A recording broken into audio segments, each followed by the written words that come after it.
ಆತ್ಮೀಯ ವೀಕ್ಷಕರೇ, Royce and creations YouTube ಚಾನಲ್ಗೆ ನಿಮಗೆ ಸ್ವಾಗತ. ಇಂದಿನ ಈ ವಿಡಿಯೋದಲ್ಲಿ 8ನೇ ತರಗತಿಯ ವಿಜ್ಞಾನ ವಿಷಯ ಸಂಕಲನಾತ್ಮಕ ಮೌಲ್ಯಮಾಪನ SA2 ಪ್ರಶ್ನೆ ಪತ್ರಿಕೆಯನ್ನು ಅವುಗಳ ಸಂಪೂರ್ಣ ಉತ್ತರಗಳೊಂದಿಗೆ ವಿಶ್ಲೇಷಿಸೋಣ.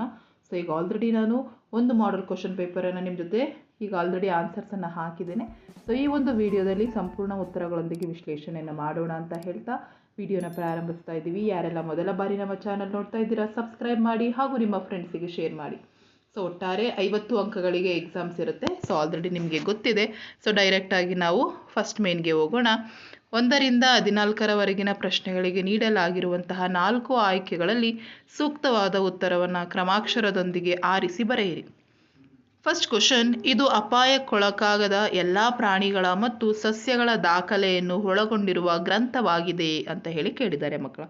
ಸೊ ಇಲ್ಲಿ 4 ಅಂಶಗಳಲ್ಲಿ ಆಪ್ಷನ್ ಬಿ ಕೆಂಪು ದತ್ತಾಂಶಗಳ ಪುಸ್ತಕ ಸರಿಯಾಗಿರುವಂತಹ ಉತ್ತರವಾಗಿರ್ತದೆ. ನೆಕ್ಸ್ಟ್ 2ನೇ ಪ್ರಶ್ನೆ, ಮೊಗ್ಗಾಗುವಿಕೆ ವಿಧಾನದ ಮೂಲಕ ಅಲೈಂಗಿಕ ಸಂತಾನೋತ್ಪತ್ತಿಯು ಈ ಜೀವಿಯಲ್ಲಿ ನಡೆಯುತ್ತದೆ. ಸೊ ಅದು ಹೈಡ್ರಾದಲ್ಲಿ ನಡೆಯುವಂಥದ್ದು. ಈ ಕೊಟ್ಟಿರೋ 4 ಆಪ್ಷನ್ಸಲ್ಲಿ ಹೈಡ್ರಾ ಮೊಗ್ಗಾಗುವಿಕೆ ವಿಧಾನದಿಂದ ಸಂತಾನೋತ್ಪತ್ತಿಯನ್ನು ನಡೆಸ್ತದೆ. ಹಾಗಾಗಿ ಆಪ್ಷನ್ ಸಿ ರೈಟ್ ಆನ್ಸರ್. 3ನೇ ಪ್ರಶ್ನೆ, ಮಗುವಿನ ಲಿಂಗವನ್ನು ನಿರ್ಧರಿಸಲು ಕಾರಣವಾದ ಜೀವಕೋಶದಲ್ಲಿ ಇರುವ ರಚನೆಗಳು ಅಂತ ಹೇಳಿ ಕೇಳಿದ್ದಾರೆ ಮಕ್ಕಳು. ಸೊ ಈ 4 ಆಪ್ಷನ್ಸಲ್ಲಿ ವರ್ಣತಂತುಗಳು, ಆಪ್ಷನ್ ಎನಲ್ಲಿರುವಂತಹ ವರ್ಣತಂತುಗಳು ಸರಿಯಾಗಿರುವಂತಹ ಉತ್ತರವಾಗಿದೆ ಮಕ್ಕಳ. ನೆಕ್ಸ್ಟ್ 4ನೆಯ ಪ್ರಶ್ನೆ, ಕಣ್ಣಿನ ಈ ಭಾಗವು ಕಣ್ಣಿನ ಒಳಭಾಗವನ್ನು ಅಪಘಾತಗಳಿಂದ ರಕ್ಷಿಸುತ್ತದೆ ಅಂತ ಹೇಳಿಕೊಟ್ಟಿದ್ದಾರೆ. ಸೊ ಇಲ್ಲಿ ವರ್ಣಪಟಲ, ಪಾಫೆ, ಕಾರ್ನಿಯ, ಅಕ್ಷಿಪಟಲ ಕೊಟ್ಟಿದ್ದಾರೆ. ಸೊ ಕಾರ್ನಿಯ ನಮ್ಮನ್ನು ಕಣ್ಣಿನ ಒಳಭಾಗವನ್ನು ಅಪಘಾತಗಳಿಂದ ಸಂರಕ್ಷಿಸುತ್ತದೆ. 5ನೇ ಪ್ರಶ್ನೆ, ಇದು ವ್ಯಕ್ತಿಯ ಬೆಳವಣಿಗೆಯನ್ನು ನಿಯಂತ್ರಿಸುವಂತಹ ಗ್ರಂಥಿಯಾಗಿದೆ. ಸೊ ಇಲ್ಲಿ ನಮಗೆ ಅಡ್ರಿನಲಿನ್, ಪಿಟ್ಯೂಟರಿನ್, ಥೈರಾಯ್ಡ್, ಮೆದೋಜಿರಕ ಕೊಟ್ಟಿದ್ದಾರೆ. ಸೊ ಪಿಟ್ಯೂಟರಿ ನಮ್ಮ ಬೆಳವಣಿಗೆಯನ್ನು ನಿಯಂತ್ರಿಸುವಂಥದ್ದು. ಹಾಗಾಗಿ ಆಪ್ಷನ್ಸ್ ಬಿ ರೈಟ್ ಆನ್ಸರ್. 6ನೇ ಪ್ರಶ್ನೆ, ಧ್ವನಿಯ ಗಟ್ಟಿತನವು ಇದರ ಮೇಲೆ ಅವಲಂಬಿತವಾಗಿದೆ. ಸೊ ಧ್ವನಿಯ ಗಟ್ಟಿತನ ಪಾರದ ಮೇಲೆ ಅವಲಂಬಿತವಾಗಿದೆ. ಹಾಗಾಗಿ ಆಪ್ಷನ್ ಬಿ ರೈಟ್ ಆನ್ಸರ್. 7ನೇ ಪ್ರಶ್ನೆ, ಕೈಗಾರಿಕೆಗಳಲ್ಲಿ ವಿದ್ಯುತ್ ಲೇಪನ ಮಾಡಲು ಇದನ್ನು ಬಳಸುತ್ತಾರೆ ಅಂತ ಹೇಳಿಕೊಟ್ಟಿದ್ದಾರೆ ಮಕ್ಕಳ. ಸೊ ಕ್ರೋಮಿಯಂ, ತವರ, ಸತು ಇವು 3 ಬಳಸ್ತಾರೆ. ಹಾಗಾಗಿ ಎಲ್ಲವೂ ಸರಿಯಾಗಿರುವಂತಹ ಉತ್ತರ. ನೆಕ್ಸ್ಟ್ 8ನೇ ಪ್ರಶ್ನೆ, ಈ ವಸ್ತುವನ್ನು ಘರ್ಷಣೆಯಿಂದ ಚಾರ್ಜ್ ಮಾಡಲು ಸಾಧ್ಯವಿಲ್ಲ. ಸೊ ಇಲ್ಲಿ ಕೊಟ್ಟಿರೋ 4 ಆಪ್ಷನ್ಸಲ್ಲಿ ತಾಮ್ರದ ರಾಡು ಸರಿಯಾಗಿರುವಂತಹ ಉತ್ತರ. ಹಾಗಾಗಿ ಆಪ್ಷನ್ ಎ ರೈಟ್ ಆನ್ಸರ್. 9ನೇ ಪ್ರಶ್ನೆ, ಇದು ಭಾರತದ ಮೊದಲ ಮೀಸಲು ಅರಣ್ಯವಾಗಿದೆ. ಸೊ ಈ ಕೊಟ್ಟಿರೋ 4 ಆಪ್ಷನ್ಸಲ್ಲಿ ಸಾತ್ಪುರ ರಾಷ್ಟ್ರೀಯ ಉದ್ಯಾನವನ ಸರಿಯಾಗಿರುವಂತಹ ಉತ್ತರವಾಗಿದೆ ಮಕ್ಕಳ. ನೆಕ್ಸ್ಟ್ 10ನೇ ಪ್ರಶ್ನೆ, ಮೆದೋಜೀರಕ ಗ್ರಂಥಿಯು ಸ್ರವಿಸುವ ಹಾರ್ಮೋನು ಕೇಳಿದ್ದಾರೆ. ಸೊ ಈ 4 ಆಪ್ಷನ್ಸಲ್ಲಿ ಇನ್ಸುಲಿನ್ ಸರಿಯಾಗಿರುವಂತಹ ಉತ್ತರ. 11ನೇ ಪ್ರಶ್ನೆ, ಶಬ್ದದ ತೀವ್ರತೆಯನ್ನು ಡೆಸಿಬಲಿಂದ ಅಳೆಯಲಾಗ್ತದೆ. ಭೂಕಂಪದ ತೀವ್ರತೆಯನ್ನು ರಿಕ್ಟರ್ ಮಾಪನದಿಂದ ಅಳೆಯಲಾಗ್ತದೆ. 12ನೇ ಪ್ರಶ್ನೆ, ಇದು ದೃಷ್ಟಿವಿಕಲ ವ್ಯಕ್ತಿಗಳು ಓದಲು ಮತ್ತು ಬರೆಯಲು ಬಳಸುವಂತಹ ಲಿಪಿ ಕೇಳಿದರೆ. ಸೊ ಆಬ್ವಿಯಸ್ಲಿ ಬ್ರೈಲ್ ಲಿಪಿ ಆಗಿರ್ತದೆ. Option D is the right answer. Next 13ನೇ ಪ್ರಶ್ನೆ, ರಮೇಶನು ಒಂದು ಚಾಕನ್ನು ಬಂಡೆಯ ಮೇಲೆ ಬಲವಾಗಿ ಉಜ್ಜಿದಾಗ ಚಾಕು ಬಿಸಿಯಾಗ್ತದೆ. ಚಾಕು ಬಿಸಿಯಾಗಲು ಕಾರಣವೇನು ಕೇಳಿದ್ದಾರೆ. ಸೊ ಘರ್ಷಣೆಯಿಂದ ಚಾಕು ಬಿಸಿಯಾಗ್ತದೆ. ಹಾಗಾಗಿ ಆಪ್ಷನ್ ಡಿ ಘರ್ಷಣೆ ರೈಟ್ ಆನ್ಸರ್. ನೆಕ್ಸ್ಟ್ 14ನೇ ಪ್ರಶ್ನೆ, ಇವುಗಳಲ್ಲಿ ಯಾವುದು ಸಂಪರ್ಕ ಸಹಿತ ಬಲಕ್ಕೆ ಉದಾಹರಣೆ ಅಂತ ಕೇಳಿದ್ದಾರೆ ಮಕ್ಕಳ. ಸೊ ಈ 4 ಆಪ್ಷನ್ಸಲ್ಲಿ ಕಾರನ್ನು ತಳ್ಳುವುದು ಸಂಪರ್ಕ ಬಲಕ್ಕೆ ಉದಾಹರಣೆಯಾಗಿದೆ. ಸೊ ಇದಿಷ್ಟು ನಿಮಗೆ ಮಲ್ಟಿಪಲ್ ಚಾಯ್ಸ್ ಕ್ವಶನ್ಸಲ್ಲಿ ಕೇಳಿರುವಂತಹ ಪ್ರಶ್ನೆಗಳು. ಸೆಕೆಂಡ್ ಮೇನ್, ಈ ಕೆಳಗಿನ ಪ್ರಶ್ನೆಗಳಿಗೆ 2-3 ವಾಕ್ಯಗಳಲ್ಲಿ ಉತ್ತರಿಸಿ. ಒಟ್ಟಾರೆಯಲ್ಲಿ 12 ಪ್ರಶ್ನೆಗಳಿದ್ದಾವೆ. 15ನೇ ಪ್ರಶ್ನೆ, ಒಂದು ಜಮೀನಿನಲ್ಲಿ ನಿರಂತರವಾಗಿ ಬೆಳೆಗಳನ್ನು ಬೆಳೆದರೆ ಮಣ್ಣಿನ ಮೇಲಾಗುವ ಪರಿಣಾಮಗಳನ್ನು ವಿವರಿಸಿ ಅಂತ ಹೇಳಿ ಕೇಳಿದರೆ. ಸೊ ಒಂದು ಜಮೀನಿನಲ್ಲಿ ನಿರಂತರವಾಗಿ ಬೆಳೆಯನ್ನು ಬೆಳೆಯೋದ್ರಿಂದ ಮಣ್ಣಿನಲ್ಲಿ ನೈಟ್ರೋಜನ್, ಫಾಸ್ಫರಸ್, ಪೊಟ್ಯಾಷಿಯಂನಂತಹ ಪೋಷಕಾಂಶಗಳು ನಾಶವಾಗ್ತವೆ. ಸಸ್ಯಗಳ ಸರಿಯಾದ ಬೆಳವಣಿಗೆ ಮತ್ತು ಕಾರ್ಯನಿರ್ವಹಣೆಗೆ ಈ ಪೋಷಕಾಂಶಗಳು ಅತ್ಯಗತ್ಯವಾಗಿವೆ. ರೈತನ ಒಂದರ ನಂತರ ಒಂದರಂತೆ ನಿರಂತರವಾಗಿ ಬೆಳೆಗಳನ್ನು ಬೆಳೆಯುತ್ತಿದ್ದರೆ ಈ ಮಣ್ಣಿನಲ್ಲಿರುವ ಪೋಷಕಾಂಶಗಳು ಕಡಿಮೆ ಆಗ್ತದೆ ಮತ್ತು ಬೆಳೆ ಇಳುವರಿ ತಂತಾನೇ ಇಳಿಮುಖವಾಗ್ತದೆ. ನೆಕ್ಸ್ಟ್ 16ನೇ ಪ್ರಶ್ನೆ, ಸೂಕ್ಷ್ಮ ಜೀವಿಗಳಿಗೆ ಪ್ರಮುಖ ಗುಂಪುಗಳು ಯಾವ್ಯಾವು ಅಂತ ಕೇಳಿದರೆ. ಸೊ ಅದರಲ್ಲಿ ಶಿಲೀಂಧ್ರ, ಬ್ಯಾಕ್ಟೀರಿಯಾ, ಪ್ರೋಟೋಜೋವಾ ಮತ್ತು ಶೈವಲಗಳಾಗಿ 4 ಗುಂಪುಗಳಾಗಿ ನಾವು ವರ್ಗೀಕರಿಸ್ಬೋದು. 17ನೇ ಪ್ರಶ್ನೆ, ಪಳೆಯುಳಿಕೆ ಇಂಧನಗಳು ಏಕೆ ಬರಿದಾಗುವ ನೈಸರ್ಗಿಕ ಸಂಪನ್ಮೂಲಗಳು ಎನ್ನುವುದನ್ನು ವಿವರಿಸಿ.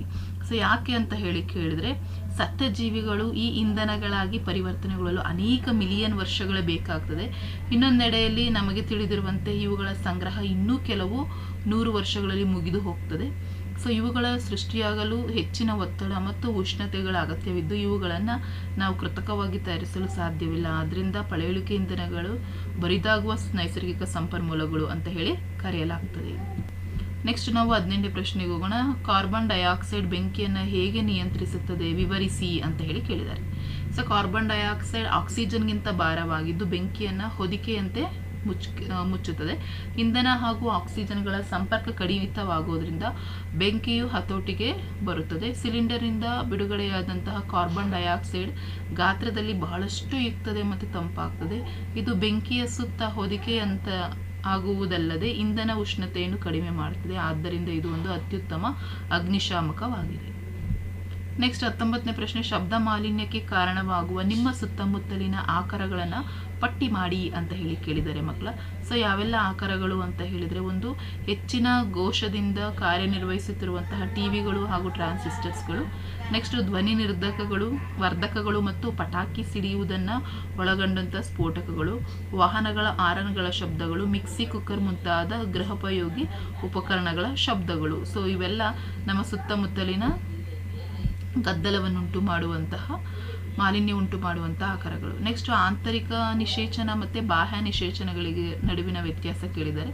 ಸೊ ಇದು ಹಣ್ಣಿನ ಆಂತರಿಕ ನಿಷೇಚನ ಹೆಣ್ಣಿನ ದೇಹದ ಒಳಗೆ ನಡೀತದೆ, ಬಾಹ್ಯ ನಿಷೇಚನ ಹಣ್ಣಿನ ದೇಹದ ಹೊರಗೆ ನಡೀತದೆ. ಇದು ಮರಿಜೀವಿಗಳಿಗೆ ಬದುಕುಳಿಯುವ ಪ್ರಮಾಣ ಹೆಚ್ಚಿರ್ತದೆ, ಆದ್ದರಿಂದ ಮೊಟ್ಟೆಗಳನ್ನು ಕಡಿಮೆ ಪ್ರಮಾಣದಲ್ಲಿ ಉತ್ಪತ್ತಿ ಮಾಡ್ತವೆ. ಉದಾಹರಣೆಗೆ ಮಾನವರು, ಆಕಳು, ಕೋಳಿ ಮುಂತಾದವುಗಳು. ಸೊ ಇದು ಮರಿಜೀವಿಗಳಿಗೆ ಬದುಕುಳಿಯುವ ಪ್ರಮಾಣ ಕಡಿಮೆ ಇರ್ತದೆ, ಆದ್ದರಿಂದ ಮೊಟ್ಟೆಗಳನ್ನು ಹೆಚ್ಚಿನ ಪ್ರಮಾಣದಲ್ಲಿ ಉತ್ಪತ್ತಿ ಮಾಡುತ್ತವೆ. ಉದಾಹರಣೆಗೆ ಕಪ್ಪೆ, ಮೀನು ಮುಂತಾದವುಗಳು. ನೆಕ್ಸ್ಟ್ 21ನೇ ಪ್ರಶ್ನೆ. ಪ್ರೌಢಾವಸ್ಥೆಯಲ್ಲಿ ಇರುವ ನಿಮಗೆ ಯಾವ ಪೋಷಕಾಂಶಗಳು ಹೆಚ್ಚಿನ ಪ್ರಮಾಣದಲ್ಲಿ ಇರಬೇಕು? ಸೊ ನಮಗೆ ಆಹಾರದಲ್ಲಿ ಪ್ರೋಟೀನ್, ಕಾರ್ಬೋಹೈಡ್ರೇಟ್ಸ್, ಕೊಬ್ಬುಗಳು ಮತ್ತು ವಿಟಮಿನ್ಗಳು ಅಗತ್ಯವಿರುವಂತಹ ಪ್ರಮಾಣದಲ್ಲಿ ಇರುವ ಆಹಾರವನ್ನು ಸೇವಿಸಬೇಕು. ರೊಟ್ಟಿ, ಅಕ್ಕಿ, ಬೇಳೆ, ದ್ವಿದಳ ಧಾನ್ಯಗಳು, ತರಕಾರಿಗಳಿಂದ ಕೂಡಿದಂತಹ ಸಂತುಲಿತ ಆಹಾರವನ್ನು ಸೇವಿಸಬೇಕು. ಹಾಲು ಮತ್ತು ಹಣ್ಣುಗಳನ್ನು ಸೇವಿಸಬೇಕು. ಕಬ್ಬಿಣವು ರಕ್ತದ ಪ್ರಮುಖ ಘಟಕಗಳಾಗಿರುವುದರಿಂದ ಕಬ್ಬಿಣ ಸಮೃದ್ಧ ಆಹಾರಗಳಾದಂತಹ ಹಸಿರೆಲೆಗಳ ತರಕಾರಿಗಳು, ಬೆಲ್ಲ, ಮಾಂಸ, ಕಿತ್ತಳೆ ಮುಂತಾದವುಗಳನ್ನು ಸೇವಿಸಬೇಕಾಗ್ತದೆ. ನೆಕ್ಸ್ಟ್ 22ನೇದು. ಒಂದು ಲೋಲಕವು 4 ಸೆಕೆಂಡುಗಳಲ್ಲಿ 40 ಬಾರಿ ಆಂದೋಲನಕ್ಕೊಳಗಾಗ್ತದೆ. ಅದರ ಕಾಲಾವಧಿ ಮತ್ತು ಆವೃತ್ತಿಯನ್ನು ಕಂಡುಹಿಡಿಯಿರಿ. ಸೊ ಇಲ್ಲಿ ಕಾಲಾವಧಿ 4 ಸೆಕೆಂಡುಗಳ ಮಕ್ಕಳ, ಆಂದೋಲನ 40 ಸೆಕೆಂಡ್. ಸೊ ಹಾಗಾಗಿ ಕಾಲಾವಧಿ ಇಸ್ ಈಕ್ವಲ್ಸ್ ಟು 1 ಆವೃತ್ತಿ 1/f ಆಗ್ತದೆ. ಸೊ ಹಾಗಾಗಿ 1/10 ಇಸ್ ಈಕ್ವಲ್ಸ್ ಟು 0.1 ಸೆಕೆಂಡ್ ಆಯಿತು. ಹಾಗಾಗಿ ಆವೃತ್ತಿ ಇಸ್ ಈಕ್ವಲ್ಸ್ ಟು ಆಂದೋಲನ ಸಂಖ್ಯೆ ಡಿವೈಡೆಡ್ ಬೈ ಕಾಲಾವಧಿ. 40/4 ಮಾಡಿದ್ರೆ 40 ಹರ್ಟ್ಸ್ 4 ಹರ್ಟ್ಸ್ ಸಿಗ್ತದೆ. ನೆಕ್ಸ್ಟ್ 23ನೇ ಪ್ರಶ್ನೆ. ಜೋರಾಗಿ ಮಳೆ ಬರುತ್ತಿರುವಾಗ ಎಲೆಕ್ಟ್ರಿಷಿಯನ್ ಹೊರಭಾಗದಲ್ಲಿ ವಿದ್ಯುತ್ ರಿಪೇರಿ ಮಾಡುವುದು ಸೂಕ್ತವೇ ವಿವರಿಸಿ ಅಂತ ಕೇಳಿದ್ದಾರೆ ಮಕ್ಕಳ. ಸೊ ಸೂಕ್ತ ಅಲ್ಲ, ಯಾಕೆಂದರೆ ಜೋರಾಗಿ ಮಳೆ ಸುರಿಯುತ್ತಿರುವಾಗ ಎಲೆಕ್ಟ್ರಿಷಿಯನ್ ಹೊರಭಾಗದಲ್ಲಿ ವಿದ್ಯುತ್ ರಿಪೇರಿ ಮಾಡುವುದು ಸೂಕ್ತವಲ್ಲ. ಯಾಕೆಂದರೆ ಮಳೆ ನೀರು ಲೀನಗೊಂಡಿರುವ ಲವಣಗಳನ್ನು ಹೊಂದಿರುತ್ತದೆ. ಇದರಿಂದಾಗಿ ಇದು ತನ್ನ ಮೂಲಕ ವಿದ್ಯುತ್ತನ್ನು ಹರಿಸುತ್ತದೆ. ಪರಿಣಾಮವಾಗಿ ಹೊರಭಾಗದಲ್ಲಿ ವಿದ್ಯುತ್ ರಿಪೇರಿ ಮಾಡುತ್ತಿರುವಂತಹ ಎಲೆಕ್ಟ್ರಿಷಿಯನ್ ವಿದ್ಯುತ್ ಅವಘಡಕ್ಕೆ ತುತ್ತಾಗಬಹುದು. 24ನೇ ಪ್ರಶ್ನೆ. ಮಿಂಚಿನಿಂದ ನಮ್ಮನ್ನು ರಕ್ಷಿಸಿಕೊಳ್ಳುವ 3 ಉಪಕ್ರಮಗಳನ್ನು ತಿಳಿಸಿರಿ ಅಂತ ಕೇಳಿದ್ದಾರೆ. ಸೊ ಮನೆಯಿಂದ ಹೊರಗೆ ಬರಬಾರದು. ಒಂದು ವೇಳೆ ವಾಹನಗಳಲ್ಲಿ ಚಲಿಸುತ್ತಿದ್ದರೆ ಮಿಂಚು ನಿಲ್ಲುವವರೆಗೆ ಅಲ್ಲಿಯೇ ನಿಲ್ಲಬೇಕು ಮತ್ತು ವಾಹನದ ಕಿಟಕಿಯ ಗಾಜುಗಳನ್ನು ಏರಿಸಬೇಕು. ವಿದ್ಯುತ್ ತಂತಿಗಳು, ವಿದ್ಯುತ್ ಕಂಬಗಳು, ದೂರವಾಣಿ ತಂತಿ, ಲೋಹದ ಕೊಳವೆಗಳು ಮುಂತಾದವುಗಳನ್ನು ಮುಟ್ಟಬಾರದು. ಹರಿಯುವ ನೀರಿನ ಸಂಪರ್ಕವನ್ನು ತಪ್ಪಿಸಲು ಗುಡುಗು ಸಹಿತ ಮಳೆ ಸಂದರ್ಭದಲ್ಲಿ ಸ್ನಾನ ಮಾಡುವುದು ಸೂಕ್ತವಲ್ಲ. ಮತ್ತು ವಿದ್ಯುತ್ ಉಪಕರಣಗಳಾದ ಗಣಕಯಂತ್ರ, ದೂರದರ್ಶನ ಮುಂತಾದವುಗಳು ವಿದ್ಯುತ್ ಸಂಪರ್ಕದಿಂದ ಕಡಿತಗೊಳಿಸಬೇಕು. ನೆಕ್ಸ್ಟ್ ಪ್ರತಿಫಲನದ 2 ನಿಯಮಗಳನ್ನು ಕೇಳಿದ್ದಾರೆ ಮಕ್ಕಳ. ಸೊ ಇದು ಪತನ ಕೋನವು ಯಾವಾಗಲೂ ಪ್ರತಿಫಲನ ಕೋನಕ್ಕೆ ಸಮನಾಗಿರ್ತದೆ. ಪತನ ಕಿರಣ, ಪ್ರತಿಫಲಿತ ಕಿರಣ ಮತ್ತು ಪತನ ಬಿಂದುವಿನಲ್ಲಿ ಇಳಿದ ಲಂಬ ಒಂದೇ ಸಮತಲದಲ್ಲಿ ಇರ್ತದೆ. 26ನೇ ಪ್ರಶ್ನೆ. ಸಂತಾನೋತ್ಪತ್ತಿಯ 2 ವಿಧಗಳನ್ನು ಹೆಸರಿಸಿ. ಅಮೀಬಾದಲ್ಲಿ ನಡೆಯುವ ಸಂತಾನೋತ್ಪತ್ತಿ ವಿಧ ಯಾವುದು? ಸೊ ಇದು ಲೈಂಗಿಕ ಸಂತಾನೋತ್ಪತ್ತಿ, ಅಲೈಂಗಿಕ. ಅಮೀಬಾದಲ್ಲಿ ಅಲೈಂಗಿಕ ಸಂತಾನೋತ್ಪತ್ತಿ ವಿಧಾನ ನಡೆಯುವಂಥದ್ದು. ಸೊ ಇದಿಷ್ಟು ನಿಮಗೆ 2 ಅಂಕದ ಪ್ರಶ್ನೆಗಳು. ನೆಕ್ಸ್ಟು ಥರ್ಡ್ ಮೇನ್ ಕಾರಣ ಕೊಡಿ. ಚಳಿಗಾಲದಲ್ಲಿ ದೇಹದಿಂದ ಸ್ವೆಟರ್ ತೆಗೆಯುವಾಗ ಚಿಟಿ ಚಿಟಿ ಶಬ್ದ ಕೇಳಿ ಬರುತ್ತದೆ. ಯಾಕೆಂತ ಹೇಳಿದ್ರೆ ಅಲ್ಲಿ ಘರ್ಷಣೆಯಿಂದ ಉಣ್ಣೆಯು ಆವೇಶಭರಿತವಾಗಿರ್ತದೆ, ಆದ್ದರಿಂದ ದೇಹದಿಂದ ಸ್ವೆಟರ್ ತೆಗೆಯಬೇಕಾದ್ರೆ ಚಿಟಿ ಶಬ್ದ ಕೇಳ್ತದೆ. ನೆಕ್ಸ್ಟ್, ಸೈಕಲ್ಗಳ ರಿಮ್ಗಳನ್ನು ತಯಾರಿಸಲು ಕ್ರೋಮಿಯಮನ್ನು ಬಳಸುತ್ತಾರೆ. ಯಾಕೆಂತ ಹೇಳಿದ್ರೆ ಕ್ರೋಮಿಯಂ ವಿಶೇಷವಾದ ಹೊಳಪನ್ನು ಹೊಂದಿರ್ತದೆ. ಇದು ಸಂರಕ್ಷಕಕ್ಕೆ ಒಳಗಾಗುವುದಿಲ್ಲ ಮತ್ತು ತರಚು ವಿರೋಧಿ ಗುಣವನ್ನು ಅದು ಹೊಂದಿರ್ತದೆ. ನೆಕ್ಸ್ಟ್, ಫೋರ್ತ್ ಮೇನ್, ಈ ಕೆಳಗಿನ ಪ್ರಶ್ನೆಗಳಿಗೆ 5 ಅಥವಾ 6 ವಾಕ್ಯಗಳಲ್ಲಿ ಉತ್ತರಿಸಬೇಕು ಮಕ್ಕಳ. ಇಲ್ಲಿ 2 ಪ್ರಶ್ನೆಗಳಿದೆ, ಪ್ರತಿ ಪ್ರಶ್ನೆಗೆ 4 ಅಂಕ. 29ನೇದು, ನೀನು ವಾಸಿಸುವ ಪ್ರದೇಶದಲ್ಲಿರುವ ಹಸಿರು ಸಂಪತ್ತನ್ನು ನಿರ್ವಹಿಸುವಲ್ಲಿ ನಿನ್ನ ಪಾತ್ರವೇನು? ನೀವು ಕೈಗೊಳ್ಳಬಹುದಾದ ಕಾರ್ಯಗಳನ್ನು ಪಟ್ಟಿ ಮಾಡಿ. ಸೊ ನಿಮ್ಮ ಸುತ್ತಮುತ್ತಲಿನ ಗಿಡಮರಗಳ ಬಗ್ಗೆ ಜಾಗರೂಕತೆಯನ್ನು ವಹಿಸುವುದರ ಮೂಲಕ ನಾವು ವಾಸಿಸುವ ಪ್ರದೇಶಗಳಲ್ಲಿ ಹಸಿರು ಸಂಪತ್ತನ್ನು ನಿರ್ವಹಿಸಲು ಸಹಾಯ ಮಾಡಬಹುದು. ನಾವು ಹೆಚ್ಚು ಹೆಚ್ಚು ಸಸ್ಯಗಳನ್ನು ಬೆಳೆಸಬೇಕು. ಸಸ್ಯ ಸಂಪತ್ತಿನ ಬಗ್ಗೆ ಅರಿವನ್ನು ಮೂಡಿಸೋದ್ರೊಂದಿಗೆ ನಮ್ಮ ಸುತ್ತಮುತ್ತಲಿನ ಜನರಿಗೆ ಸಸ್ಯಗಳನ್ನು ನೆಟ್ಟು ಸಂರಕ್ಷಿಸಲು ಪ್ರೇರೇಪಿಸುವುದು. ಮಕ್ಕಳಿಗೆ ಅರಣ್ಯನಾಶದಿಂದ ಉಂಟಾಗುವ ತೊಂದರೆಗಳ ಬಗ್ಗೆ ಜಾಗೃತಿ ಮೂಡಿಸಬೇಕು.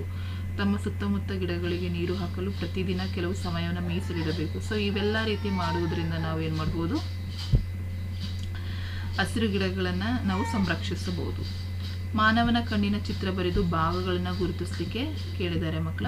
ಸೊ ಇದು ಮಾನವನ ಕಣ್ಣಿನ ಚಿತ್ರ. ಸೊ ಇದು ಸೀಲಿಯರಿ ಸ್ನಾಯುಗಳು, ವರ್ಣಪಟಲ, ಮಸೂರ, ಕಾರ್ನಿಯ, ಅಕ್ಷಿಪಟಲ ಮತ್ತು ದೃಷ್ಟಿ ನರ. ಸೊ ಈ ರೀತಿ ನೀವು ಈ ಚಿತ್ರವನ್ನು ಬಿಡಿಸಿದ್ರೆ ನಿಮಗೆ 4 ಅಂಕ ಸಿಗ್ತದೆ ಮಕ್ಕಳ. ಹಾಗಾಗಿ ಪ್ರಾಕ್ಟೀಸನ್ನು ಮಾಡ್ಕೊಳ್ಳಿ, ಎಕ್ಸಾಮ್ಗೆ ಚೆನ್ನಾಗಿ ಪ್ರಿಪೇರ್ ಆಗಿ. ಸೊ ಸಂಪೂರ್ಣವಾಗಿ ನಾನು ಇದರ ಆನ್ಸರ್ಸನ್ನು ನಿಮ್ಮ ಜೊತೆ ಡಿಸ್ಕಷನ್ ಮಾಡಿದ್ದೀನಿ. ಸೊ ಇಲ್ಲಿಗೆ ನಾನು 2 ಕ್ವಶನ್ ಪೇಪರನ್ನು ವಿತ್ ಆನ್ಸರ್ಸ್ ಈಗ ನಾನು ಇವತ್ತು ನಿಮಗೆ ಕೊಟ್ಟಿದ್ದೀನಿ ಮಕ್ಕಳ. ಸೊ ಪ್ರಾಕ್ಟೀಸನ್ನು ಮಾಡಿ ನಾಳೆ ಬರೆಯೋ ಎಕ್ಸಾಮಲ್ಲಿ ಒಳ್ಳೆಯ ಅಂಕಗಳನ್ನ ಗಳಿಸ್ಕೊಳ್ಳಿ ಅಂತ ಹೇಳ್ತಾ ವಿಡಿಯೋನ ಎಂಡ್ ಮಾಡ್ತಾ ಇದ್ದೀನಿ. ಹೆಚ್ಚಿನ ವಿಡಿಯೋಗಾಗಿ ರಾಯ್ಸ್ ಆ್ಯಂಡ್ ಕ್ರಿಯೇಷನ್ಸ್ ಯೂಟ್ಯೂಬ್ ಚಾನಲನ್ನು ಸಬ್ಸ್ಕ್ರೈಬ್ ಮಾಡಿ.